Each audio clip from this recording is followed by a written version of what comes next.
We're not rolling like we have been in the past, man. And I know there's a lot of media pointing fingers at some of the skill players that we have. I say that, and excuse my language. We usually cuss in lighthearted ways, but this is I felt like you guys had to feel that. Whoever's talking shit on the skill players in our offense right now, man. It's this is a group effort, and when you turn the film on, what's real is that we got guys that can play this game, and we got guys that we can have success with and win championships with. I know it. I've been on championship caliber teams.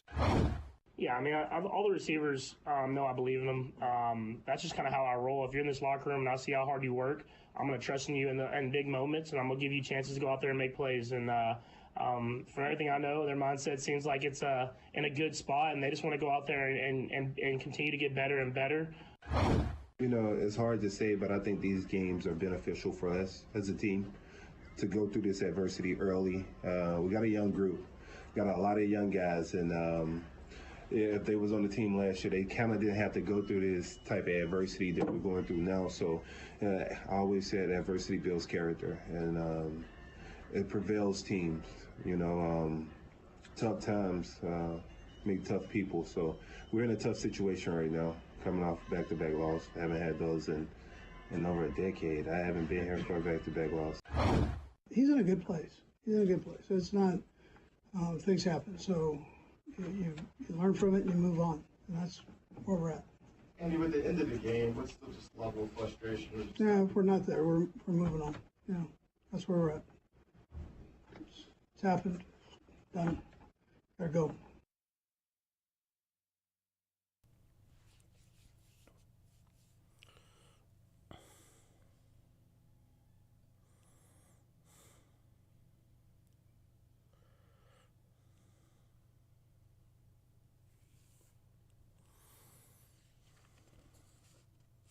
Good morning, Kansas City. This is the Border Patrol on Sports Radio 810 WHB. It's Thursday, December 14th, 2023. Stephen St. John and Nate Bukaty with Jake Gutierrez. Thanks so much for joining us.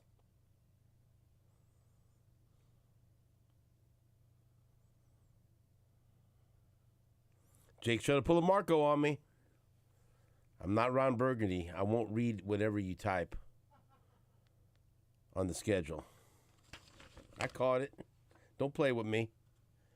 7:30, Adam Kaplan. Early test. NFL Insider. I passed. Adam Kaplan, our NFL Insider, will be with us at 7:30. Then we'll talk to Gary Dieter and Anthony Sherman. Either one of those guys able to find their way into the studio today? Yeah, or they both are. Oh, great. Jesse Newell from the Kansas City Star. For now. Will be with us in the 9 o'clock hour. So we got a packed show, 7:30 to 10 o'clock. It'll be all NFL. Pretty much all NFL until then, too. So, unless you want to talk about something else, I don't know what it is. Soccer. No, I'm kidding. No, well. The problem is you're not kidding. Champions League yesterday. I don't know what that is. So let's talk about Ohtani's deal. Ignorance is bliss sometimes. Oh, you got something to say about Ohtani's deal? I think it's great. Smart. Screw you, baseball. Yeah. Glad the Dodgers could finally land a big talent out there. Well, luxury tax seems like it's really should really change things. Tightened up things. Well, I mean, that's Major League Baseball's fault. Right. That's exactly right. So, any other topics you guys want to get off your chests there? Smart mouth? Is that it? That was completely being a smartass. Oh, so you don't care about Ohtani? I mean, I think, look, I think the guy's going to make $50 million in endorsements, and he's going to make $2 million playing baseball. And then he's going to make $680 million starting in 2034. That he doesn't have to pay California taxes on. Yeah, that's great. Good for him, man. He's smart. Yeah, it's really smart. Yeah. Work the system. I mean, Don't let the system work you. LeBron James has made more money than any player in the NBA, and he made like $479 million over his entire career. And Ohtani's going to make that in, plus $280 million. Well, maybe if LeBron could pitch too, he'd made more money. Couple of upsets in college basketball last night. Top 10 team Creighton, Gary Dieter's Creighton basketball squad lost to UNLV 79-64. So the number 8 team in the land goes down. Also, a shocking result, a shocking upset. Number 25 Northwestern, they lost to Chicago State. What a great win for Chicago State and their program, beating a ranked Northwestern team 75-73. So a reminder that college basketball continues to happen. Upset special. Oh my word. Still not feeling it quite yet, but it's going on. It's getting there. At some point, we'll have to rely on it, but not yet. You know? I don't know why. I can't get into it. Because football's so good right now. I'm getting now that the college football season's kind of wrapped up. Is it? Well, I mean, we got this month-long break. Called the transfer portal, buddy. Well, there ain't nothing wrapping up. The yeah. transfer portal in college football is more exciting than college basketball to me. And last night was the SEC schedule release. When's the Big 12 schedule release? I don't know. Yeah. Why would you care? I don't. It's NFL Junior. Right. They did it right on SEC Network, and a bunch of people care because it was a 2-hour-long show. And I was fired up to watch it. Now I know what Mizzou's schedule is next week or next year. And I'm very excited by that. So that was more exciting than college basketball. What's at the top of the list for you? What were you most when it came out? What were you like? Yes, I love that. Well, I knew all the games. Right. So you're talking about just the makeup of the schedule? What got you most excited about it? Oh, that's a good question, man. I was most excited that Oklahoma at Mizzou is not taking place on the day of Todd's daughter's wedding. So Lebo and I are going to go to Oklahoma at Mizzou. So, I mean, that was the most, because as soon as it happened, I was texting with him because Lebo cared too, because Oklahoma's in the SEC now. And so I got fired up because I was sure that they were going to put that game just because we wanted it to go when we were starting to make plans. I was sure we were going to miss out on that, but there you go. So we got that going for us. Which is nice. I'd like to go. I'm kind of jealous. Oh, you want to go to Just Oklahoma to hang out with you guys, Mizzou? just kind of watch you two. Just watching you two together at a live football game rooting for opposite teams, I think there's a world of entertainment in that for me. Todd would have to behave himself because of the surroundings we'll be in. But he knows how. I think Todd knows how to get to you more than any person that I've ever met, other than your wife. Yeah, we get to. Yeah, no, she would take the trophy on that right. one. So I mean, just to watch that dynamic, I think that would be entertainment for me. Oh yeah, I guess I would be excited about the fact that there's a report that KU's had preliminary discussions with Arrowhead Stadium to host their football games. Oh, so now you like football? Yeah. Now you just did you know that, or were you just looking for a story to talk about? No, I forgot about it. I saw that last night. I saw it, and I was waiting for you to say something, yeah. but then I don't like football. No, I like SEC. I don't care about the SEC but schedule. but I was talking about transfer portal. You don't care about that I was just being either. a smart ass Right. trying to get on your skin. That's right. You did. You did. More so with the soccer comment, but you did. Okay. But I'll hold you to that. When Lance Leipold comes on, you temper your excitement about what he's doing in college football. And you go watch some, football. Right? I am having some fun with Kansas basketball right now. They're playing really? Indiana this weekend. That's different. Yeah, so elaborate on the story you just mentioned. Yeah, I just saw KU Chancellor Doug Girard has said that KU's had preliminary discussions with Arrowhead officials about using the stadium in 2024 for home games. I've been watching the progress they're showing. I mean, they've been taking the demolition equipment to the west side of Memorial Stadium in Lawrence as they're starting to work on the renovations. I've been under the impression that they were going to try to do it in stages while still playing in the stadium, which seems really, really difficult to me. So I think that would be I actually think it would be pretty badass just to play a season at Arrowhead. I don't know.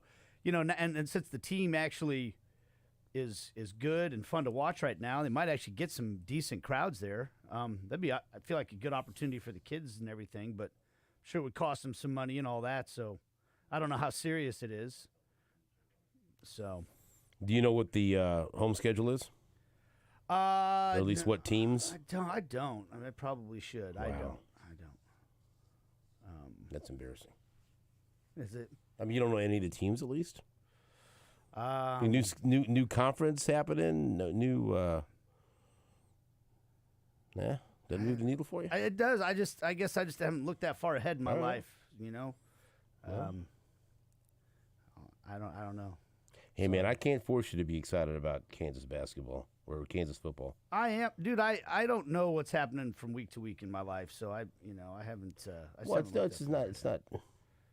It's out there. It's a little Google. Yeah, Google search. I'm looking it up right now. Let's see. You got UNLV and Barry Odom. Is that right? That's the bowl game, right? Or no? We playing them in a regular season game too? For real? I don't know why I'm asking you. Okay, here I'm looking. Yeah. No, that's December 26th. Yeah, that's September 14th. Ladies and gentlemen, we sit down and let Nate figure out the Kansas football schedule. So we know the non-con. It looks like.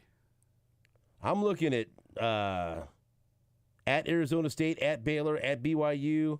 You get a home game against Colorado. You get a home game against TCU. You get a home game against Houston. You get a home game against Iowa State. Colorado, TCU, Houston, Iowa State. That feels like. From what I'm looking at, the home games are Lindenwood, UNLV, Colorado, TCU, Houston, and Iowa State. I would clearly the Colorado game would be at the top of that list. Right? But games you feel like you should have a chance to win. Yeah, the Colorado game, Coach Prime. That would be, I mean, non-Kansas fans would be interested to go into that game. Right. I don't know about any other of those. Like, what other game would excite you? No, I mean, those are probably just KU fans going. The Iowa State game. Yeah, a lot of Iowa State fans will be there. Jake, anything excite you there? At all? Would you go to that Coach Prime in Colorado against Kansas at Arrowhead Stadium? Absolutely. You'd be in on that? Yeah. I'd root against Coach Prime pretty easily. You don't like him? Not particularly.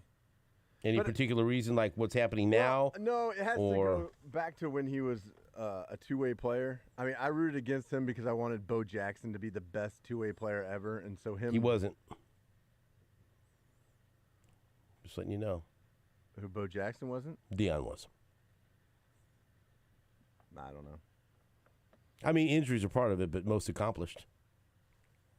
I feel like Bo Jackson was a better football player at his best than Prime was. Ooh. I mean, he's a great cover corner, but I'm talking about football player. Like, you know, he played a little wide receiver, but I just felt, I don't know. I rooted against him, so I'm biased. Yeah, you don't like him. Biased against him. He's recognized as a top 10 in his position all time.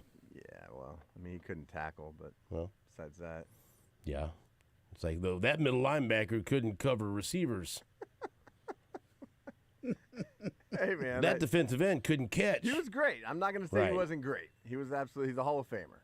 Hall of Famer. Right. But so there, you know, it doesn't have anything to do with his coaching or, you know, some of the stories that I've heard about what's going on in Colorado. You know. Well, what's going on in Colorado? I don't know. It's like he has like a mat outside his door, you know. I forgot what it said. It says something like, do you have permission to be here or something like that, or take your shoes off, and there's like a red carpet inside his. What? Oh, yeah. I mean, no, like what you don't like the fact that he wants you to take your shoes off, or? I mean, I don't know. Like, I don't like having to take my shoes off when I go to somebody's house. Yeah, I don't. I don't know. I just think it's I don't know. It's a weird power trip for me. I don't know. Like, take your shoes off before you come in my office. Like, it's like, really? Okay. I mean, right. I don't know. No, I mean, he's great for college football.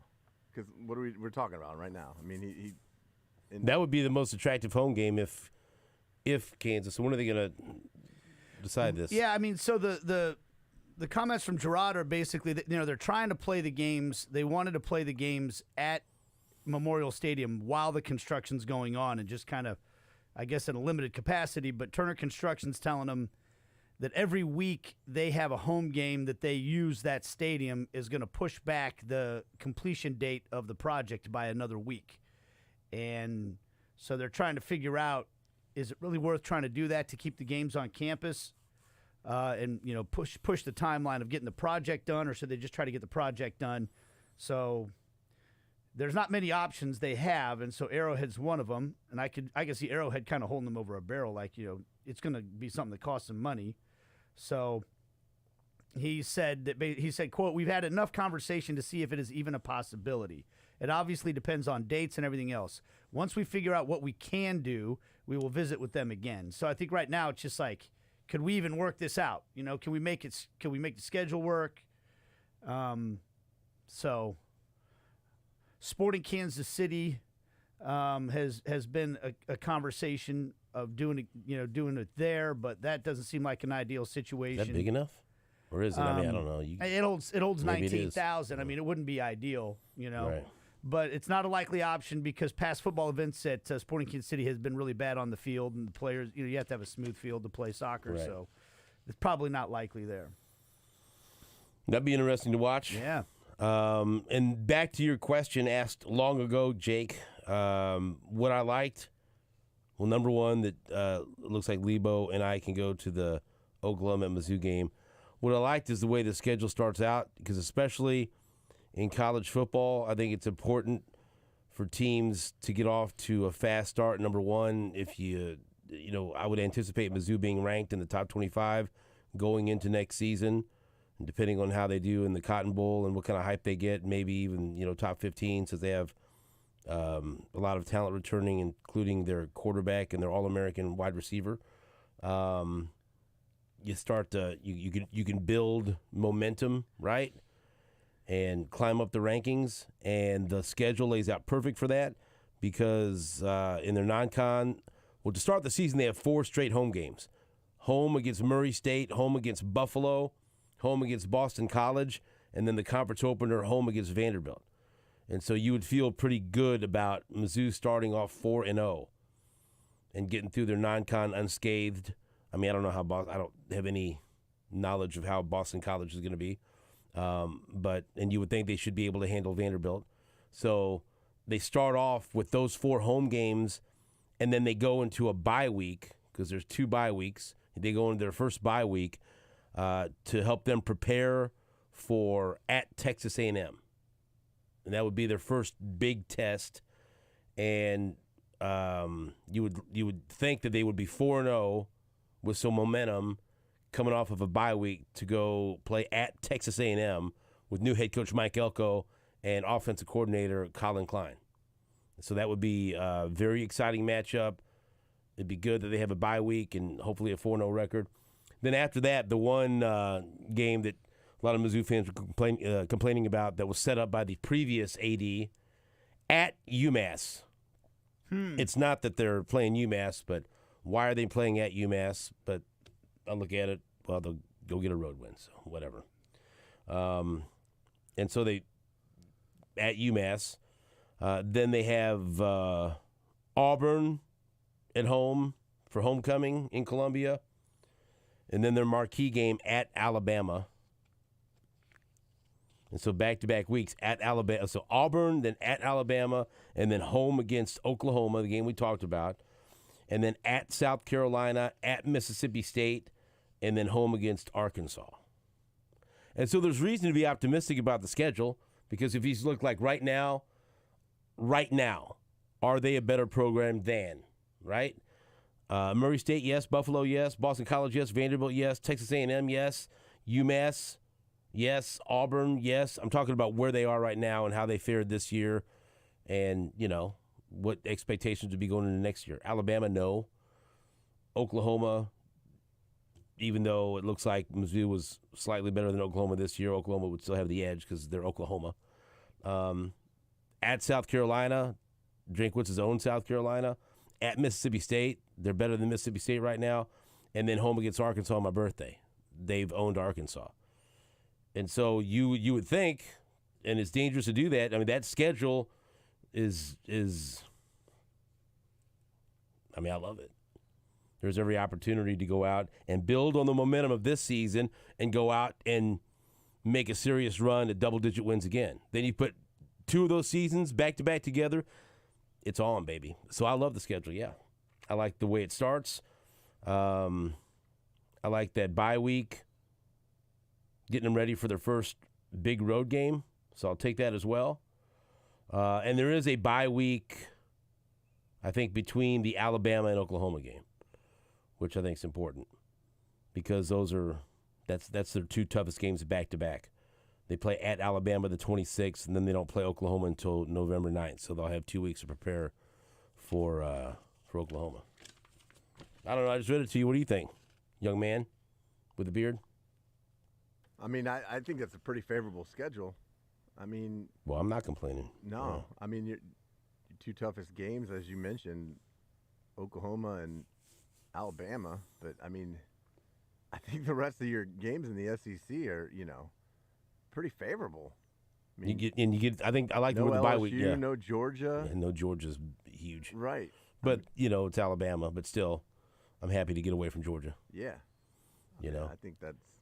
But I think it's important, like I said, the bye week heading into the first big road game, and then the bye week to break up Alabama and Oklahoma. Yeah, dude, it's wild. I don't remember them doing this before, but they took a cue from the NFL, and that was and they owned social media for a couple of hours last night. The show was too long; it went for 2 hours, but they announced all the schedules are pretty much done in the first 15 or 20 minutes, and they analyzed everything. It was awesome. It was man, whoever comes up with these ideas for SEC football, pretty smart. So I was in. And that just gets you even more excited for the Cotton Bowl coming up. How about that? Also, we have some sound from out at Arrowhead Stadium. Patrick Mahomes spoke to the media. Chris Jones spoke to the media. I'm sure that plenty of people have heard Travis Kelce in his comments on his New Heights podcast with his brother Jason Kelce. Sounds like Travis Kelce has had it with the damn media criticizing his skill position teammates. People should shut up, I guess. Look, I don't know, man. I don't know what to tell you, Travis Kelce. Travis Kelce, I think that for the most part in Kansas City, the Chiefs receive a pretty soft touch from the media and the fans. I don't feel like this is Philadelphia or New York, or you guys correct me if I'm wrong. I like the term soft touch. Yeah. Yeah. Is that right? Yeah. No, that's right. I mean, the fans are intense here. We love the team. People will criticize if you go poorly, but I think you're right. In general, I think this is a very, very sports team friendly town. Very friendly. I'm trying to galvanize the team, and you need to find a villain, so. Yeah. It's the media that's, creating this. You know what? He's being a good teammate. Right. He's being a good teammate.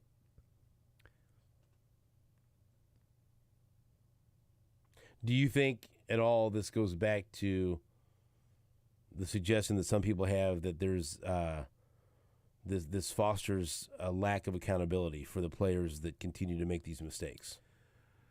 I don't know. A continuation of, it's not your fault. It's everyone else's fault. I don't think so. I think this is literally a guy who knows that no one really comes after him. Like nobody's going to criticize. I mean, Travis Kelce had a crucial fumble in the game.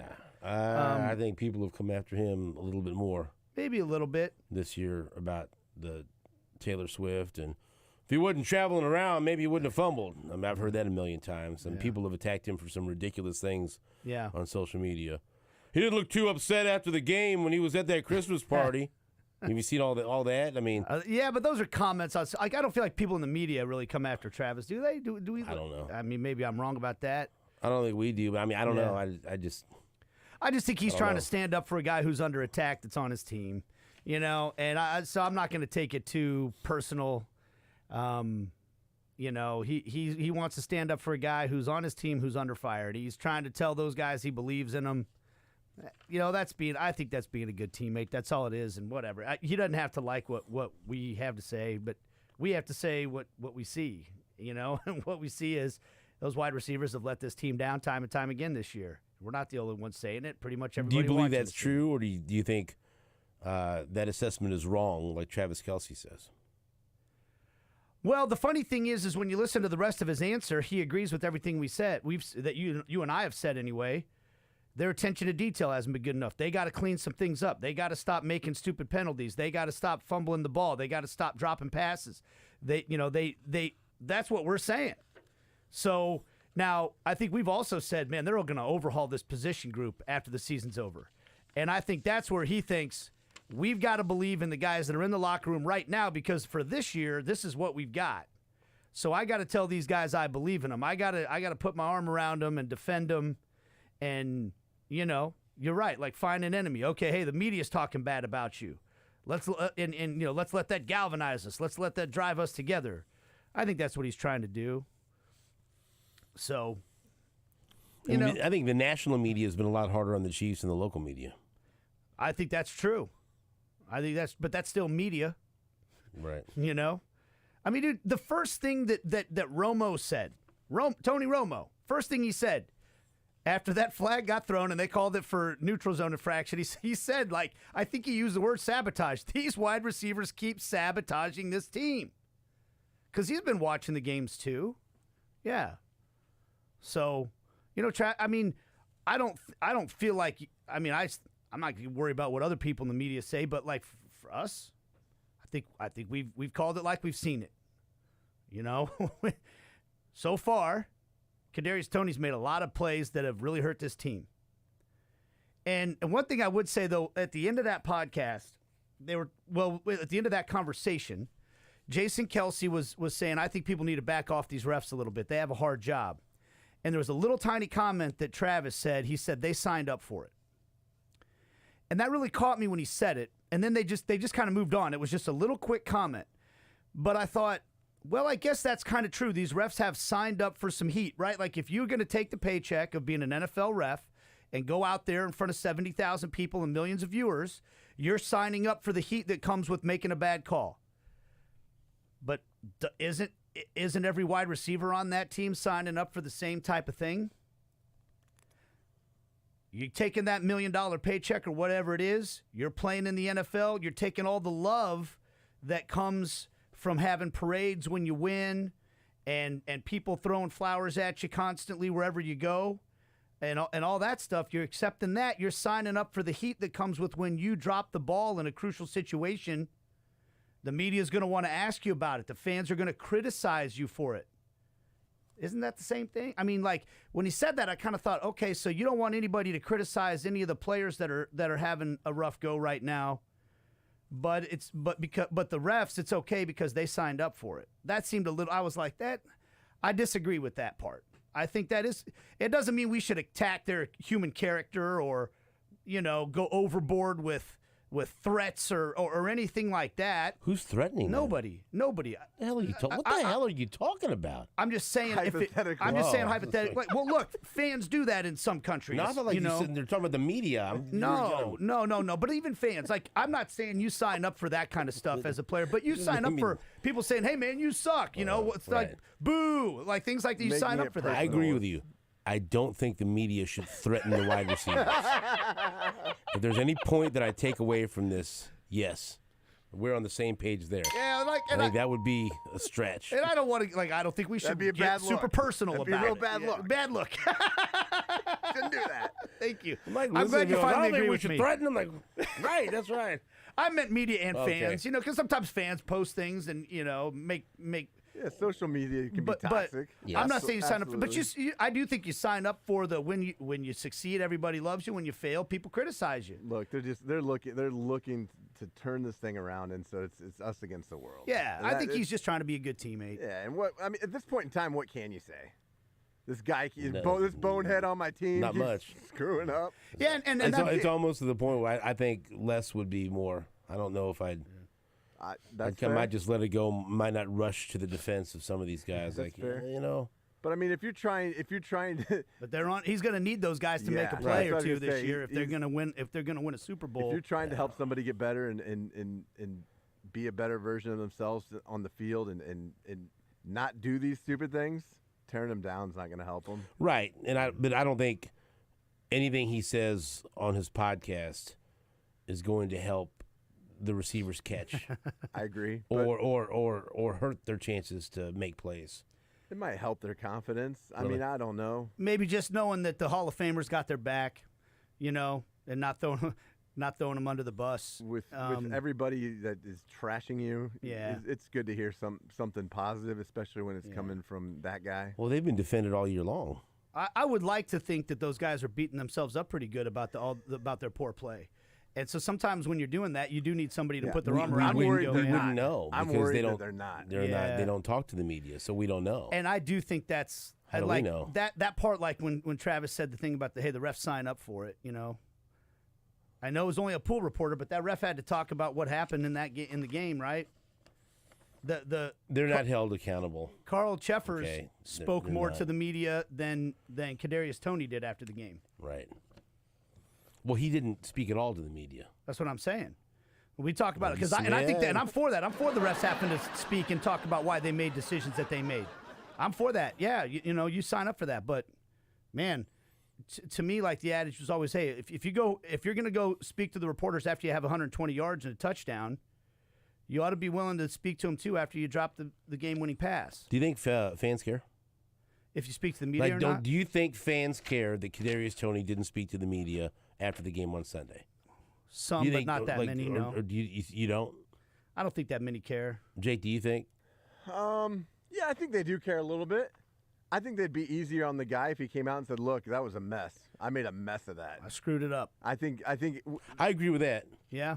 I think they would give him, especially in this town, maybe not in other towns, but in this town, Well- if you come out and you're accountable and you're like, "Hey, I just made a mess of that. I screwed up big I time." think people appreciate that. The I guy do too. that taught me that was Joe McEwing, the old utility player that played for the Royals for a while. He had been in New York.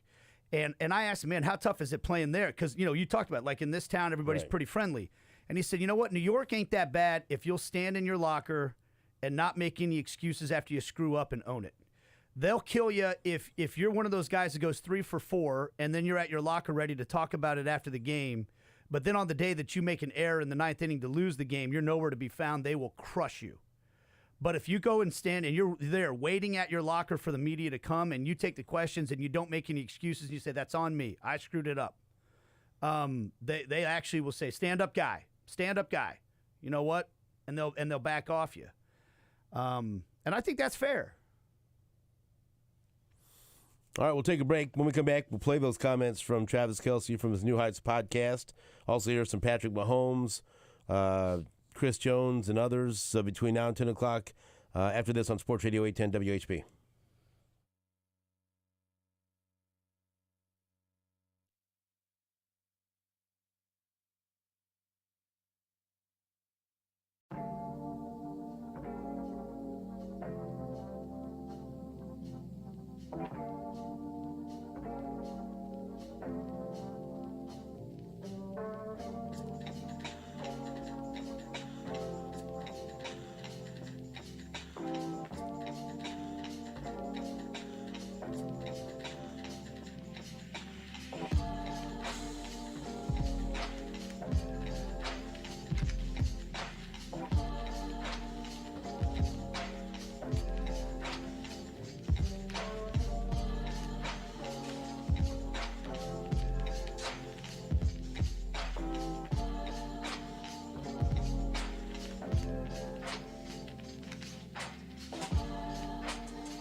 And I know there's a lot of media pointing fingers at some of the skill players that we have. I say that, and excuse my language. We usually cuss in lighthearted ways, but this is I felt like you guys had to feel that. Whoever's talking shit on the skill players in our offense right now, man. It's this is a group effort, and when you turn the film on, what's real is that we got guys that can play this game, and we got guys that we can have success with and win championships with. I know it. I've been on championship caliber teams. When you watch the film, penalties in critical moments, turnovers in critical moments, and it's everybody. It's not one guy. It's everybody's getting a piece of the pie, and yeah, it's frustrating. But at the same time, we know a lot of it is self-inflicted, and we know that moving forward, it can be fixed, and we have the guys to be able to get it fixed. And it kind of sounds like a broken record at this point, but I don't give a damn. It's my livelihood. It's to keep this kind of mentality throughout the season. We're 8-5 amongst the top of the AFC. And this year we're battling our tail off, and we're figuring out what kind of team we are in a different way than we have in the past. All right, here is more from Travis Kelce on the media. All this that I hear in the media right now about who the Chiefs are, it's only building that beast that we've been trying to create this entire year. And it's only going to keep making us better and better. Going through these learning experiences and going through these tough games. In years past, we found ways to win these games. And I think that this year we're finding ways to keep getting better every single week. At the end of the day, it just takes a lot of focus, man. A lot of focus on the right things and just being accountable for the guy next to you and executing your job, man. And I'll be the first one to say I got to play better. And I just wanted to make sure that Chiefs Kingdom, everybody knows that we have everybody we need right here, and we're going to get it fixed, man. Here's Kelce on the team sticking together. Everybody's just sticking up for each other, man, and that's all I give a damn about. If they get fined for what they said, okay, but at least the guys in this locker room know that we got their back, and we're all in this thing together, and that we're moving forward, man, and we put our hearts in it, man. You're not seeing guys just coming in and clocking in and out for a paycheck, man. You got guys that actually give a damn, not only about the wins and losses, but the livelihoods of each individual in that building, man. Another reason why I love coming in to work every single day, and this is only going to make us that much want to play harder, that much more for each other. You guys have any comments on those clips that we just played from Kelce? I hope that we look back on this whole episode in this game as a galvanizing point for the team. I hope that what Travis Kelce said, that this is building that beast, is accurate. I hope if the criticism that comes from the media or whoever else is the driving force to get them to start focusing more on some of the details they need to focus on and galvanizing as a team, I hope that's all true. I hope that's great. And I don't blame him for trying to stick up for his teammates. Here, Travis Kelce describes the lateral play. Have you ever thrown that far of a lateral? No. You just whip that out on the spot. On the spot. It was like a perfect spiral. Dude. How did you go from having it tucked to throwing a perfect spiral that fast? Honestly, man, it was such a bang. I caught it, turned up field, saw the single high safety. I knew it was man coverage. Saw the single high safety coming down. Knew I had broke the contain angle of the guy chasing me. And when I made the safety that was coming down to try and tackle, when I broke his angle, I knew it was 1-on-1 or 2-on-1. You knew Tony's guy when he was he was the only guy left. He's the only guy on that side of the field. Yep. I know KT was over there from the route he ran, and I saw him out of the corner of my eye in a lateral position, in a position where I knew if I could get him the ball, I knew he had space to score a touchdown. What did Andy say when you got to the sideline? I didn't talk to Coach Reed. You didn't talk to him? Dude. In retrospect, could you imagine if that didn't work? If that got tipped. No. Just start sprinting over and then I could see Coach Reed just in my head, just come here. There is a couple of tweets from some people that you can tell don't watch football that often. Like, why is it such a big deal that he just like pitched the ball back to the other guy? And it's like, man, that is not something you see every day, to say the least. And everybody's saying insane creativity. It was close. It was close. I actually, when it left my hand, I thought it got tipped. You did? That's how. Yeah, it was close. It was extremely close. So you probably won't see me doing that every single game. I promise you guys. You guys said that was a little too close for comfort. All right, here's Travis Kelce on Kadarius Toney. I went up to KT today, man. And I told him, I was like, man, we had that place fucking rocking. Oh, man, that crowd, Arrowhead was on fire after that play, man. I told him, I was like, hey, man, we're just going to have to do it again, big dog. So yeah, you can say what you want about him being in the neutral zone here and there. Well, we're about to get to it right now. He lined up like that all game, didn't get warned, blah, blah, blah. Don't call it in that position. You can't put it in the ref's hands in that position. We've talked about plays like this all the time, especially in critical moments.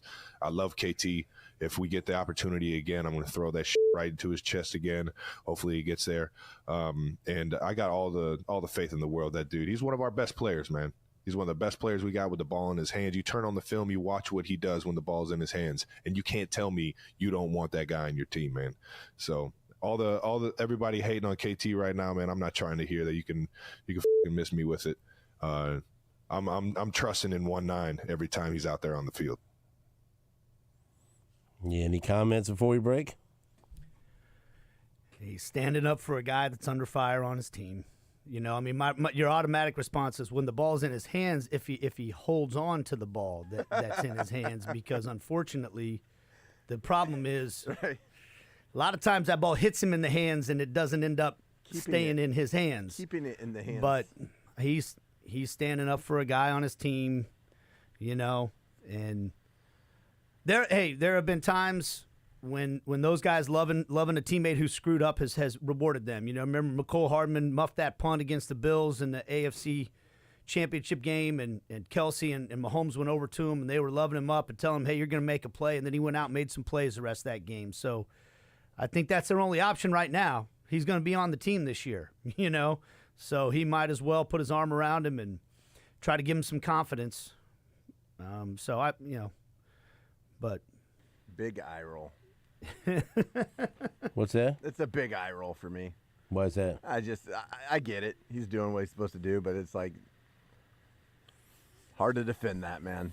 It'll be interesting. Those comments will either age really well or age very poorly, depending on what happens the rest of the year and into next year. Yeah. I mean, and I think if they want, I think Kelce knows if they want any chance to win a Super Bowl this year, they're going to have to get better play from those guys. You know, they're going to need those guys to actually have the confidence to make a play when it needs to be made. Can we get there? We'll see. I don't know. Some people would say the Chiefs would have 2 more wins had Kadarius Toney not even suited up, just not been on the field.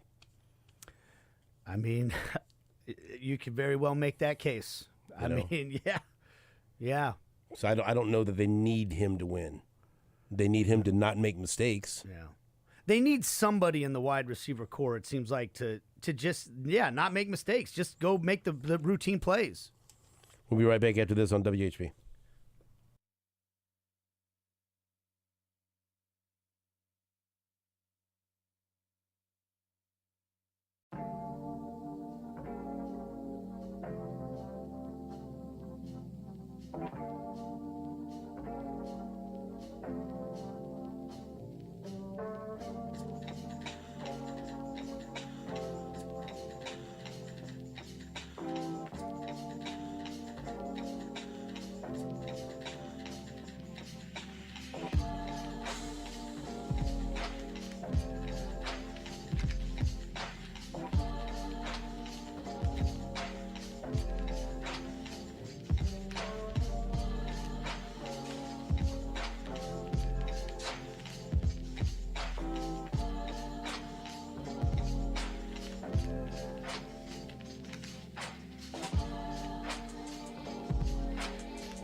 KCGoats.com, baby.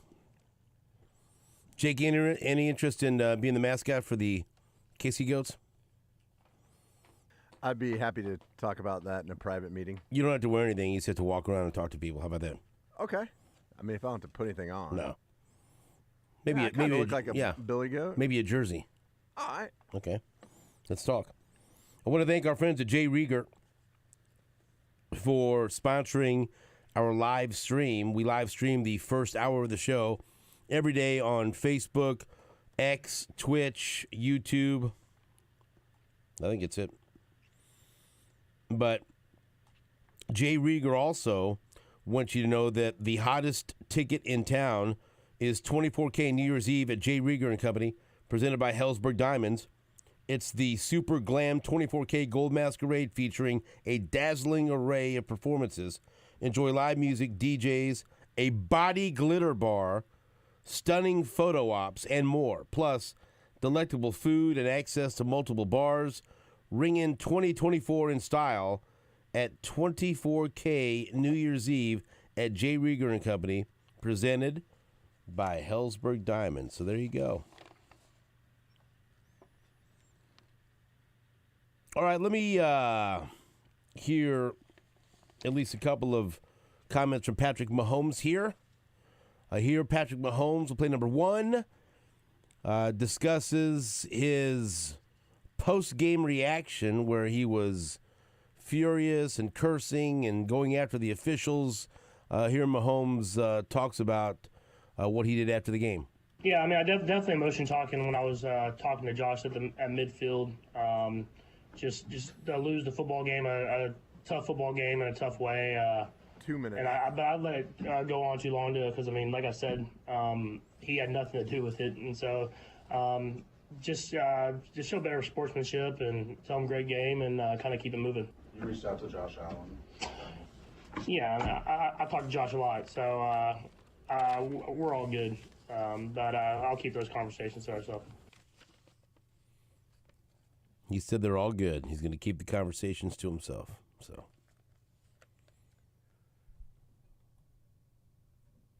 I don't think it was anything too bad. No, Josh Allen didn't seem upset by it at all. He said, he's a competitor. He was upset after the loss. I get it. Right. It was, I think, it made it just the video and him going up and saying that to Josh Allen. I think you could, it looked worse than it really was, Yeah. Especially in the context of the way Josh Allen has acted after some difficult losses in the playoffs at Arrowhead Stadium. Yeah. I mean, Mahomes lost his mind. I mean, I watched him for, the entire time from the press box. He was going crazy on the sideline. It was wild. He's a competitive prick. He lost his cool. The losses and the way that one ended caught up to him, and he lost his cool. It happens in life. I mean, and it happens with guys that are insanely competitive sometimes. He's a competitive prick. That's the way I mean, if you did this after every game, you'd start to say this guy's got problems. But I feel like if you've watched this season unfold the way that it has, and you saw him going crazy, you're like, yeah, I can understand why he lost his mind a little bit this time. All right, we'll play more comments from Patrick Mahomes and Andy Reid and Chris Jones after this on the Border Patrol on Sports Radio 810 WHB.